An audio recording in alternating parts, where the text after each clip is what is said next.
Assalamualaikum warahmatullahi wabarakatuh. Alhamdulillahirrabbilalamin.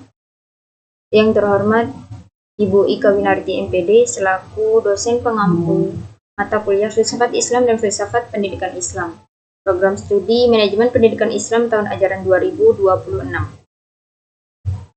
Saya di sini baik Nur Halimatu Sadia akan mempresentasikan materi saya yang berjudul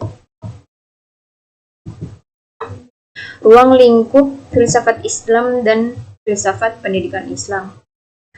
Di sini yang pertama kita akan membahas tentang pengertian filsafat Islam. Filsafat Islam merupakan kajian pemikiran yang menggunakan akal untuk memahami berbagai persoalan kehidupan berdasarkan ajaran Islam. Kata filsafat berasal dari bahasa Yunani filosofia yang berarti cinta kebijaksanaan. Dalam Islam, filsafat berkembang sebagai upaya untuk memahami hakikat Tuhan, manusia, alam semesta, serta hubungan di antara ketiganya. Selanjutnya, sejarah perkembangan filsafat Islam. Yang pertama pada masa penerjemahan karya Yunani. Terus masa kejayaan filsafat Islam, lalu masa perkembangan modern. Yang pertama, perkembangan filsafat Islam dimulai pada masa dinasti Abbasiyah, terutama ketika banyak karya filsafat Yunani diterjemahkan ke dalam bahasa Arab. Kegiatan penerjemahan ini dilakukan di lembaga yang dikenal sebagai Baitul Hikmah. Setelah masa penerjemahan, muncul para filsuf Muslim yang mengembangkan pemikiran filsafat sesuai dengan ajaran Islam. Masa ini dikenal sebagai masa keemasan filsafat Islam. Pada periode berikutnya, filsafat Islam terus berkembang melalui berbagai pembaruan pemikiran hingga masa modern. Perjalanan sejarah filsafat Islam menunjukkan bahwa umat Islam memiliki tradisi intelektual yang kuat dan terbuka terhadap perkembangan ilmu pengetahuan. Selanjutnya, kita akan membahas tentang sumber filsafat Islam. Sumber filsafat Islam adalah Al-Quran dan hadis. Kedua sumber tersebut menjadi pedoman dalam memahami berbagai persoalan kehidupan. Selain wahyu, filsafat Islam juga menggunakan akal sebagai sarana berpikir dan menganalisis realitas. Akal berfungsi untuk memahami dan mengembangkan pengetahuan yang terkandung dalam wahyu. Pengalaman manusia dan pengamatan terhadap alam juga menjadi sumber pengetahuan yang penting dalam filsafat Islam. Dengan demikian, filsafat Islam memadukan antara wahyu, akal, dan pengalaman dalam mencari kebenaran. Selanjutnya, karakteristik filsafat Islam. Filsafat Islam memiliki beberapa karakteristik yang membedakannya dari filsafat lainnya.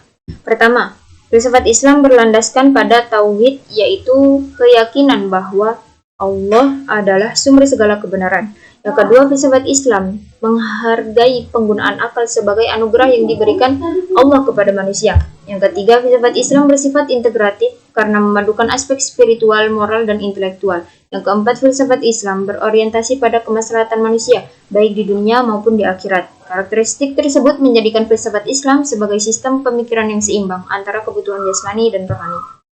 Selanjutnya, tokoh-tokoh filsafat Islam. Yang pertama, Al-Kindi. Al-Kindi dikenal sebagai filsuf Muslim pertama yang berhasil mengintegrasikan filsafat Yunani dengan ajaran Islam. Ia berpendapat bahwa akal dan wahyu tidak saling bertentangan karena keduanya berasal dari sumber kebenaran yang sama. Yang kedua, Al-Farabi terkenal melalui konsep negara utama, Al-Madinah Al-Fadilah. Menurutnya, masyarakat ideal adalah masyarakat yang dipimpin oleh pemimpin yang bijaksana dan berilmu.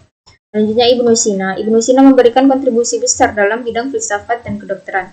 Ia mengembangkan teori tentang jiwa manusia dan hubungan antara akal dengan pengetahuan. Selanjutnya, Al-Ghazali. Al-Ghazali berusaha mengkritisi beberapa pandangan filsafat yang dianggap bertentangan dengan ajaran Islam.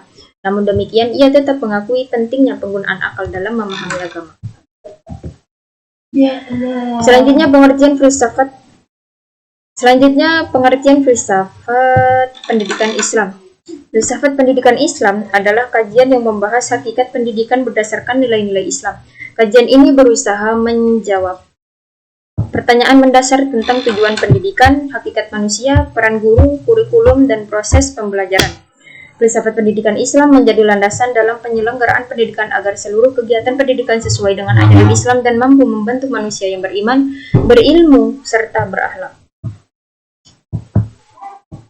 Selanjutnya, dasar-dasar filsafat pendidikan Islam.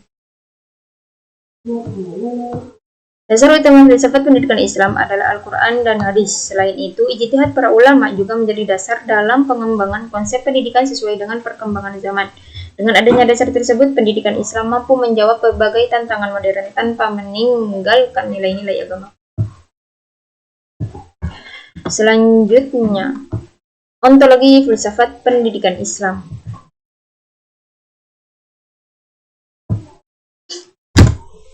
Ontologi membahas hakikat atau hakikat keberadaan sesuatu. Dalam filsafat pendidikan Islam, ontologi membahas hakikat manusia, ilmu, dan pendidikan. Manusia dipandang sebagai makhluk ciptaan Allah yang memiliki jasmani dan rohani. Ilmu dipandang sebagai sarana untuk mengenal Allah dan mengembangkan potensi manusia. Pendidikan dipahami sebagai proses membimbing manusia menuju kesempurnaan hidup sesuai dengan ajaran Islam. Selanjutnya, epistemologi filsafat pendidikan Islam. Epistemologi adalah kajian tentang sumber dan cara memperoleh pengetahuan. Dalam Islam, pengetahuan diperoleh melalui wahyu, akal, pengalaman, dan pengamatan terhadap alam.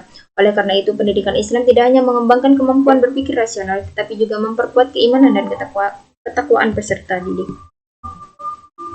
Selanjutnya, aksiologi filsafat pendidikan Islam.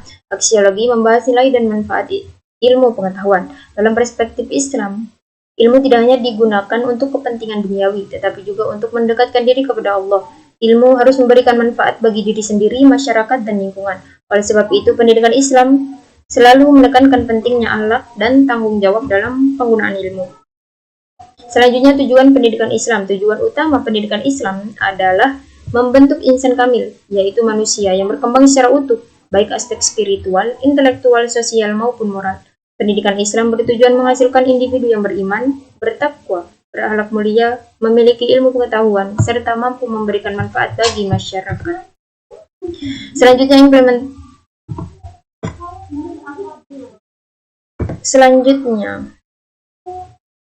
implementasi filsafat pendidikan Islam di era modern. Di era modern, filsafat pendidikan Islam tetap relevan dengan dalam menghadapi berbagai tantangan seperti perkembangan teknologi, globalisasi, dan perubahan sosial. Nilai-nilai Islam dapat diintegrasikan dalam proses pembelajaran melalui pendidikan karakter, penggunaan teknologi secara bijak, penguatan akhlak, serta pengembangan kemampuan berpikir kritis. Dengan demikian, pendidikan Islam mampu menghasilkan generasi yang unggul dalam ilmu pengetahuan sekaligus kuat dalam moral dan spiritual. Dapat disimpulkan bahwa filsafat Islam merupakan upaya memahami kehidupan berdasarkan perpaduan antara akal dan wahyu. Sementara itu, filsafat pendidikan Islam menjadi landasan dalam merumuskan tujuan, metode, dan praktik pendidikan yang sesuai dengan ajaran Islam. Melalui filsafat pendidikan Islam, proses pendidikan tidak hanya bertujuan mencerdaskan peserta didik, tetapi juga membentuk manusia yang beriman, berakhlak mulia, dan mampu memberikan manfaat bagi masyarakat. Sekian presentasi dari saya, semoga bermanfaat. Assalamualaikum warahmatullahi wabarakatuh.